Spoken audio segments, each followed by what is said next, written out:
Breakfast షోకి స్వాగతం. So US federal reserve వడ్డీ రేట్ల పెంపు నిర్ణయాన్ని వాయిదా వేసుకోవడం గ్లోబల్ మార్కెట్స్కు ఉత్సాహాన్ని ఇచ్చింది. So last night Wall Street all time highs దగ్గర క్లోజ్ అయింది. డేస్ హై లెవెల్స్ దగ్గర ముగిసాయి US indices. All the three major indices Dow Jones, Nasdaq, S&P 500 మూడు ఇండిసెస్ కూడా స్ట్రాంగ్గా క్లోజ్ అయ్యి world's largest ever IPO Alibaba so షేర్లు ఇవాళ లిస్ట్ కాబోతున్నాయి. సో $68కు ఇష్యూ ప్రైస్గా నిర్ణయించినట్లు తెలుస్తోంది. సో ఇవాళ ఏ ప్రైస్ దగ్గర లిస్ట్ అవుతాయి అన్నది చాలా ఆసక్తికరమైన అంశం. సో ఈ నేపథ్యంలో ఏషియన్ మార్కెట్స్ స్ట్రాంగ్గా ట్రేడ్ అవుతున్నాయి. ఏషియన్ మార్కెట్స్లో లాభాలు కనిపిస్తున్నాయి. అయితే SGX నిఫ్టీ మాత్రం సబ్డ్యూడ్గా ఫ్లాట్గా కనిపిస్తుంది. సో వేచి చూడాల్సిన పరిస్థితి. సో ఎటువంటి ఓపెనింగ్ కోసం మనం మేబీ నిన్నట్లాగానే మనం పాజిటివ్ ఓపెనింగ్ కోసం సిద్ధమవుతున్నామా, లేకపోతే SGX ట్రెండ్ నిన్న మనకు కొంత మోసపుచ్చింది, నెగిటివ్గా ఉంటుంది అనుకున్న ఓపెనింగ్ పాజిటివ్గా ప్రారంభం కావడమే కాదు, ఇక ఆ తర్వాత ఎటువంటి ర్యాలీని మనం చూసామో అందరికీ తెలుసు. సో మరొక 66 పాయింట్ల దూరంలో ముగిసింది నిఫ్టీ. ఆల్ టైమ్ హైస్ నుంచి 8180 ఈ లెవెల్ నుంచి ఇంకా 66 పాయింట్ల దూరంలో మాత్రమే ఉంది. సో బహుశా ఇవాళ దాన్ని టచ్ చేస్తుందా, దాన్ని టచ్ చేసి ముందుకు వెళ్ళగలుగుతుందా, పైకి వెళ్ళగలుగుతుందా, లేదా ఇక్కడ అంత ముందులాగానే రెసిస్టెన్స్ ఫేస్ చేస్తుందా, ఇది ప్రస్తుతానికి మనకు సస్పెన్స్.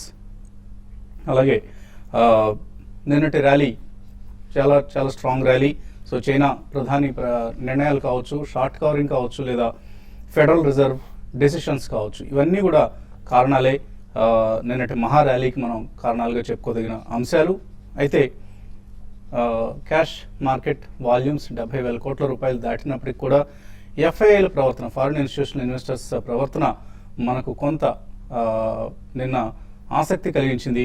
ఎందుకంటే FIIs కనీసం నిన్న నిఫ్టీ ఇంతగా పెరిగింది కదా, కనీసం 1000 కోట్ల రూపాయలు ఇన్వెస్ట్ చేస్తుంటారు అన్న అంచనా వేసిన వాళ్ళకి అది పొరపాటు అయింది.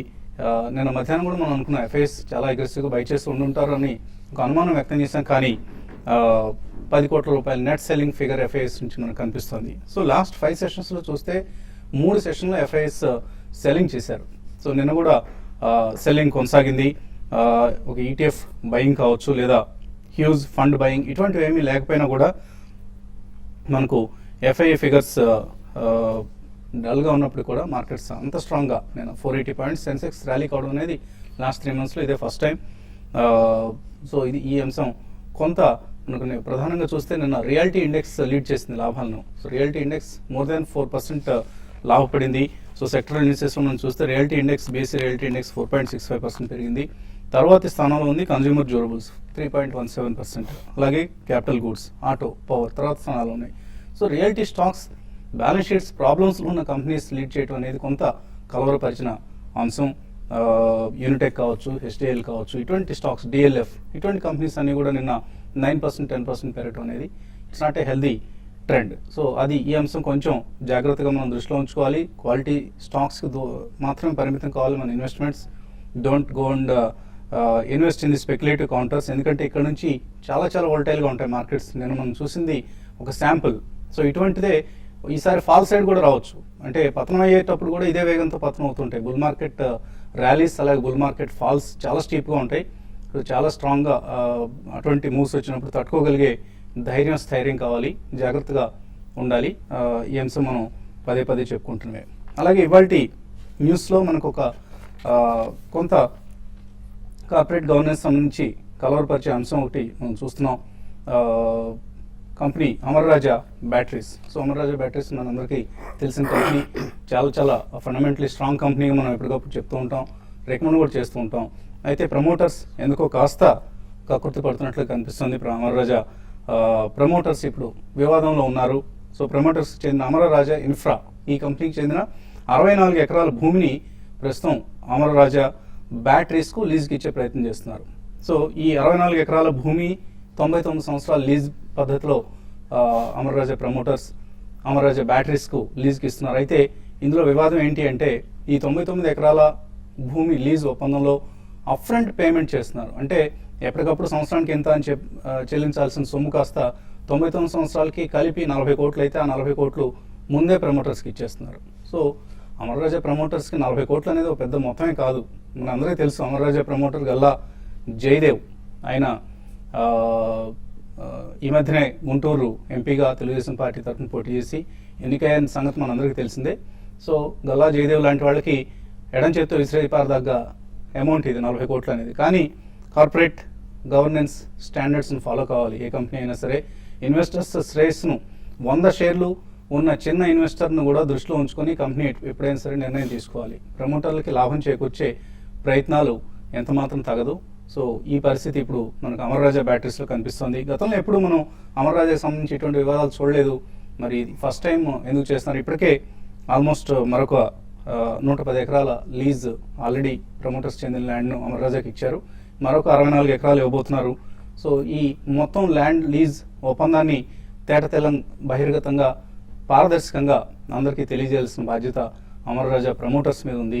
ప్రత్యేకించి ఇప్పుడు ఆయన ప్రతినిధి కూడా కాబట్టి, పార్లమెంట్ సభ్యుడు కూడా కాబట్టి మరింత పారదర్శకంగా ఉండాలి అండ్ అందరికీ ఆదర్శప్రాయంగా ఉండాలి. అదర్వైజ్ పొలిటికల్ కెరీర్ కూడా ముప్పు వస్తుంది. సరే, వాళ్ళ కంపెనీ ఎటువంటి దిశగా వెళ్తుంది అన్నది తర్వాత రోజుల్లో జరిగే బిజినెస్ని బట్టి ఉంటుంది. కానీ పొలిటికల్ కెరీర్ పదిలంగా ఉండాలి, 10 కాలాల పాటు ప్రజాసేవలో ఉండాలి అంటే చాలా కేర్ఫుల్గా ఉండాలి. ఒక కంపెనీ ప్రమోటర్గా అలాగే ప్రజాప్రతినిధిగా గల్లా జయదేవ్ తన బాధ్యతను సక్రమంగా నిర్వర్తిస్తారని ఆశిద్దాం. ఇక మార్కెట్స్ పరిస్థితి గురించి మాట్లాడేందుకు మనతో అనలిస్ట్ సిద్ధంగా ఉన్నారు. సో బాలగారు, సరే మార్కెట్స్ గురించి మాట్లాడబోయే ముందు అమర్ రాజా మంచి company, strong company, fundamentally good company. ఇప్పటి వరకు వాళ్ళకి పెద్దగా ఎక్కడ మచ్చలేవి లేవు. సో ఎందుకు ఇటువంటి పరిస్థితికి వెళ్ళబోతున్నారు వాళ్ళు? అది ప్రమోటర్స్ కే తెలుసండి. బట్ యాక్చువల్లీ మీరు మెన్షన్ చేసినట్టు it's a very sad and bad remark on the part of the promoters. ఎందుకంటే ఒక్కసారి కార్పొరేట్ గవర్నెన్స్ లో ఏదైనా బ్లాక్ మార్క్ వచ్చిందంటే the street will not value the company at the same value అండి. Basically మీరు అన్నట్టు it's a very small amount, but technically speaking minority share holders కి definitely ఇది నెగిటివ్ సెంటిమెంట్ అండి. అండ్ ఓవరాల్ గా ఇన్స్టిట్యూషనల్ హోల్డర్స్ అనేవాళ్ళు definitely దీన్ని ఆచితూచి పరిగణలోకి తీసుకుంటారు. ఎందుకంటే actually as a promoter, founder promoter, and also he should also take care of the fiduciary capacity in which he is minority share holders కి, management కి. Now is also a politician. So మీరు mention చేసినట్టు political role ఒకటి ఉంది, and as a company promoter ఒకటి ఉంది, and minority share holders interest కూడా, and financial institutional shareholders. And basically financial institutions can actually make or mar a share and ఒకవేళ 5 to 7% or 10% if the market value gets destroyed, ఇటువంటి చిన్న చిన్న financial aspects అనేవి ఎందుకు కూడా పనికిరావు దాని ముందర. సో ఈ ఆస్పెక్ట్ లో మాత్రం definitely I think they should rethink అండి. Probably they can always go back and revisit the concept of upfront payment for an entire 99 years lease. They should not do certain things. And actually corporate governance practices ee madhya kalamlo last 2-3 years lo I think they are coming into the foray. And manam gatanlo chaala sarlu Amar Raja share andarki prekshakulki recommend chestuna vacham. So in terms of corporate governance, honesty, transparency, minority shareholders interest అనేది వాళ్ళు primordial గా పెట్టుకోవాలండి. ఇటువంటివి చేయకుండా ఉంటేనే మంచిది. In my opinion they should revisit the question and then I think they should probably call back what they already done. So Edamarri మాజరా Kothapalli village, Edamarri మండలం, బంగారుపాలయం మండలం, చిత్తూరు జిల్లాలో ఉన్నవి. ఇవన్నీ కూడా 99 సంవత్సరాల లీజ్కి సెప్టెంబర్ 1 నుంచి ఇచ్చేందుకు షేర్ హోల్డర్స్ అప్రూవల్ను లాస్ట్ ఏజిఎంలో తీసుకున్నారు. మొత్తం లీజ్ కన్సిడరేషన్ 5.7 కోట్లుగా ఇందులో మనకు తెలుస్తుంది. దీనికి సంబంధించిన పూర్తి వివరాలను అందించబోయే ముందు మార్కెట్స్ పరిస్థితి, మార్కెట్స్ ఎలా ఉండబోతున్నాయి ఇవాళ? ఆఫ్కోర్స్ వీకెండ్, నిన్నటి మహార్యాలీ చూసాం మనం. ఆ మహార్యాలీ ఒక జైంట్ ర్యాలీ తర్వాత ఇవాళ ఎలా బిహేవ్ చేస్తాయి అనుకుంటున్నారు?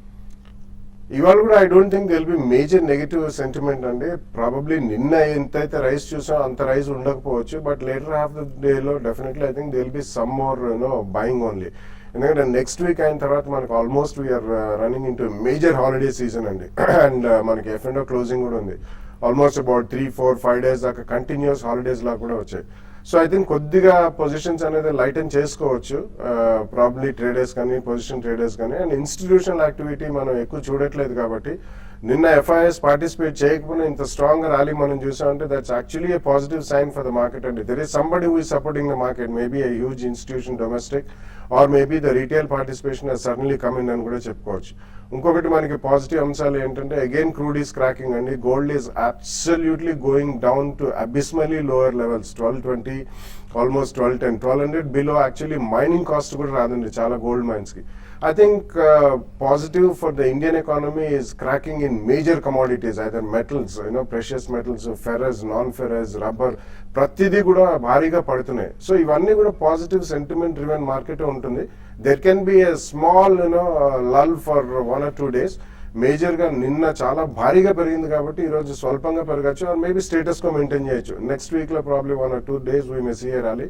Only post holiday season we will be entering into big time festival season and holiday season కాబట్టి అక్కడ మళ్ళీ కొనుగోళ్లు తిరిగి రావచ్చు. ఈ లోపల మనకి మోడీ గారు పర్యటన అమెరికా కూడా సిద్ధమవుతున్నారు. 25th నాడు they are announcing a policy, make in India manufacturing పాలసీకి అనేది వాళ్ళకు road map they have called all the top industrialist in the country అండి.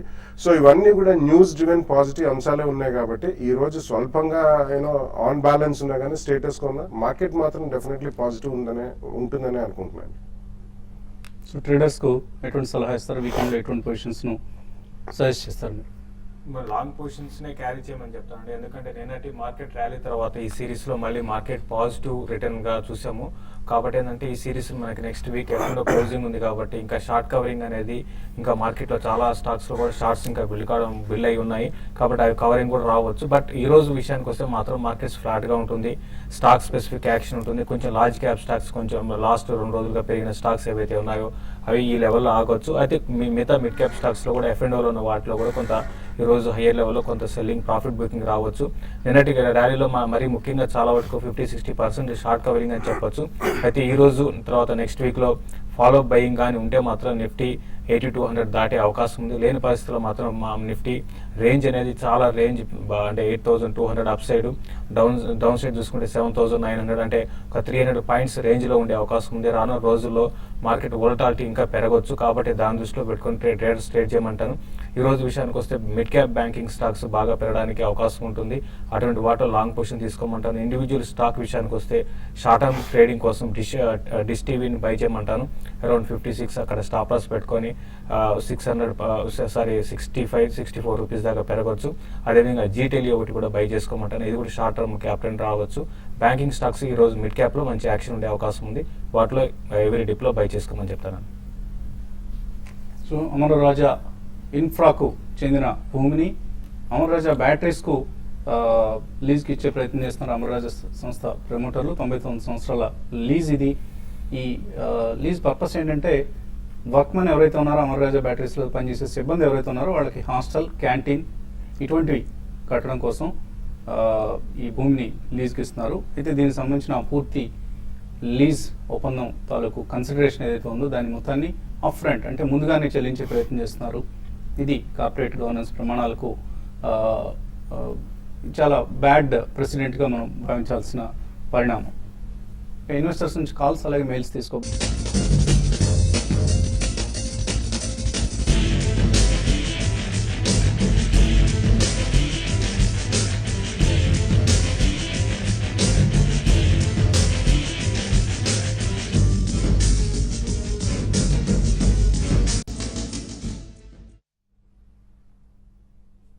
సో ఆంధ్రప్రదేశ్ రాష్ట్రానికి చెందిన అమర రాజా బ్యాటరీస్ చిత్తూరు కేంద్రంగా పనిచేస్తున్న సంస్థ ఇది.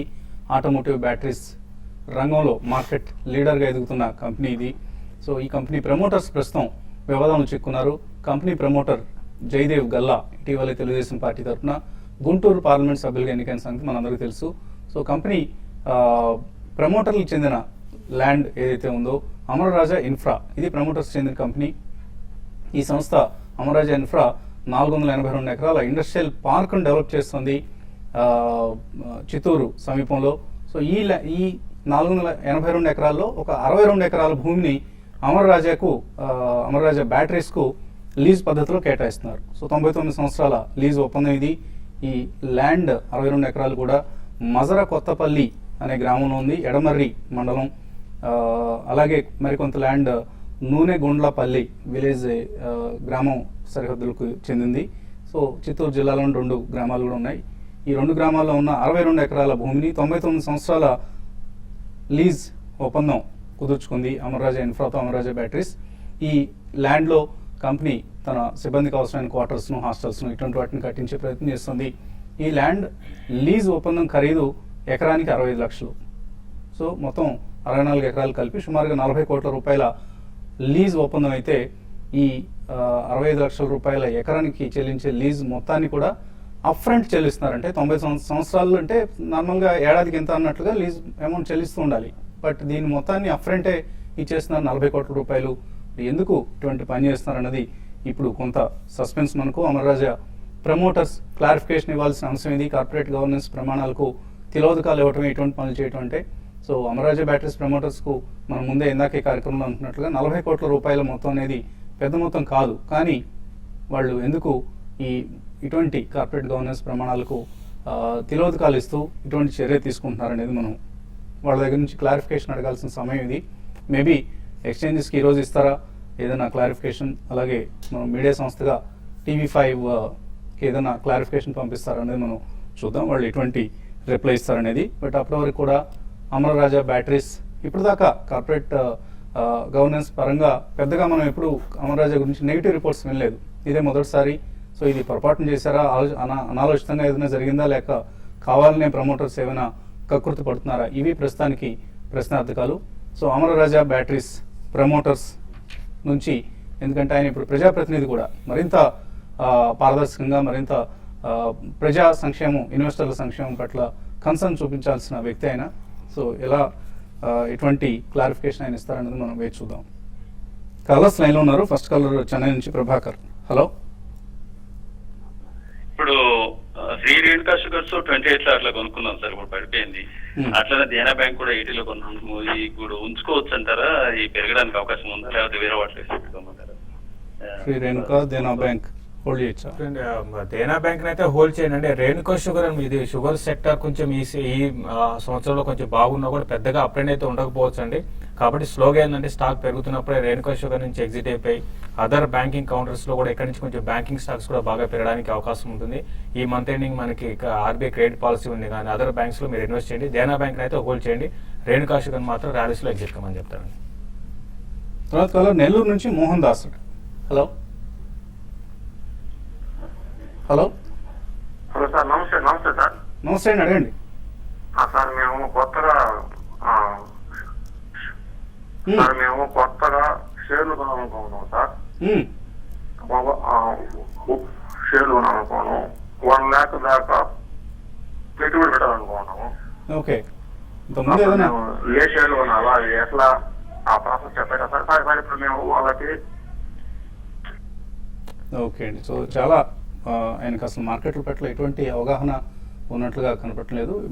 బెటర్ ఏంటంటే మీరు ఏదైనా ఎవరైనా అక్కడ మీకు తెలిసిన ఇన్వెస్ట్మెంట్ కన్సల్టెంట్స్ ఉంటారు, వాళ్ళ దగ్గరికి వెళ్ళి ఒక మ్యూచువల్ ఫండ్ అకౌంట్ లాంటిది ఓపెన్ చేయండి. అదే బెటర్ పద్ధతి అవుతుంది. అంతకుమించి మీరు మాట్లాడిన 2 ముక్కలను బట్టి నాకు అర్థమైంది ఏంటంటే మీకు మార్కెట్ పూర్తిగా కొత్త. సో అటువంటి పరిస్థితుల్లో ఇప్పుడున్న హీటెడ్ మార్కెట్లో జాగ్రత్తగా ఉండాల్సిన సమయం ఇది. సో కొద్దిగా అనుభవజ్ఞులకే ఉపయుక్తంగా ఉండే మార్కెట్ ఇది. అందుకని మీరు మ్యూచువల్ ఫండ్స్ రూట్లో ఇన్వెస్ట్ చేయండి. డెఫినెట్గా మంచి రిటర్న్స్ ఉంటాయి. నెక్స్ట్ 2 to 3 years మార్కెట్స్ చాలా బ్యూటిఫుల్ ర్యాలీస్ మనం చూస్తాం. సో అందులో లాభం చేసుకోవాలంటే mutual fund route is the best route for లే ఇన్వెస్టర్స్. సో అమర్రాజా బ్యాటరీస్ చెందిన 62 ఎకరాల లీజ్ ల్యాండ్ను 99 సంవత్సరాల లీజ్కు, లాంగ్ టర్మ్ లీజ్కి ఇస్తున్నారు. 40.3 కోట్ల రూపాయల అప్ ఫ్రంట్ పేమెంట్ చేయబోతున్నారు. అమర్రాజా బ్యాటరీస్కి చెందిన డబ్బును అమర్రాజా ప్రమోటర్స్ తీసుకుంటున్నారు. సో ఇది ఇక్కడ వివాదాస్పద అంశం. దీనికి సంబంధించి కంపెనీ నుంచి క్లారిఫికేషన్స్ రావాల్సి ఉంది. చిత్తూరు జిల్లాలో ఉన్న 62 ఎకరాల భూమి, ఇది అమర్రాజా ఇన్ఫ్రా అనేది ప్రమోటర్స్ చెందిన భూమి. దీనిలో రిలేటెడ్ పార్టీ ట్రాన్సాక్షన్ అంటారు. సో ఇటువంటి రిలేటెడ్ పార్టీ ట్రాన్సాక్షన్స్ సమయంలో చాలా రిలేటెడ్ పార్టీస్ నుంచి లీజుకి తీసుకోవడం తప్పు కాదు, కానీ దాన్ని ఆ చెల్లింపులు ఏవైతే ఉన్నాయో అది అప్ఫ్రంట్ తీసుకోవటమే ఇక్కడ మనకు కనిపిస్తున్న లోపం. ఇది కరెక్ట్ పద్ధతి కాదు అమర్రాజా ప్రమోటర్స్కు. సో చాలా వివాదాస్పదమైన నిర్ణయం ఇది. సో ఇవాళ బహుశా అమర్రాజా షేర్ ప్రైస్ మీద కూడా దీని ప్రభావం ఉంటుంది. సో ఎలా రియాక్ట్ అవుతుందన్నది చూడాలి. నిన్న ఆల్మోస్ట్ 5% పెరిగింది బాలాగారు ఈ అమరావతి షేర్? యాక్చువల్లీ ఈ మధ్య కాలంలో బాగా పెరిగిందండి. So definitely since we have really exposed it, I think today there could be some negative sentiment. మేజర్గా ఉండకపోయినా డెఫినెట్లీ మన వాళ్ళు అంటే ఎస్పెషలీ మనని ఫాలో అయ్యే వాళ్ళు కూడా అడిషనల్ గా కొనుగోలు చేయడం అనేది మాత్రం ఆలోచిస్తారు, చాలా ఆలోచిస్తారు. Yeah. సో డెఫినెట్లీ మీరు అన్నట్టు they should come out with a clean slate అండి. They should definitely answer the share holders, minority share holders as to why they are doing this. ఇది investors money, absolutely company money అంటే ఇది ఇన్వెస్టర్ల share holders money. True. అందుకనే fiduciary capacity play చేస్తున్నప్పుడు promoters that today he has got 3 roles to play: management, protection of minority shareholders as well as a politician. So ఈ మూడిటి కూడా definitely they should come out with clarity అండి, and మంచి statement ఇచ్చి I think ఇటువంటి చర్యలు చేయకపోవడమే మంచిదండి. ఫ్యూచర్లో చాలా గ్రోత్ ఉన్న కంపెనీ, ఆటోమోటివ్ సెక్టర్ ఇప్పుడే బిగిన్ అయింది. They have a great future. Please do not resort to such kind of small petty steps which can definitely damage the reputation of the company. So in my opinion, and మీరు అన్నట్టు definitely వాళ్ళు clarity ఇచ్చి they can give a good statement and maybe go back on it or సవరిస్తే మాత్రం చాలా మంచిదండి. So October 1 నుంచి lease ఒప్పందం అమలు కాబోతోంది, రాబోయే అక్టోబర్ 1 నుంచి. సో ఈలోగా ప్రమోటర్స్ తాము చేసిన తప్పిదాన్ని సవరించుకుంటారని ఆశిద్దాం. ఇది వాటి బిజినెస్ బ్రేక్ఫాస్ట్. మధ్యాహ్నం 1:30 మళ్ళీ స్మార్ట్ ఇన్వెస్ట్లో కలుద్దాం.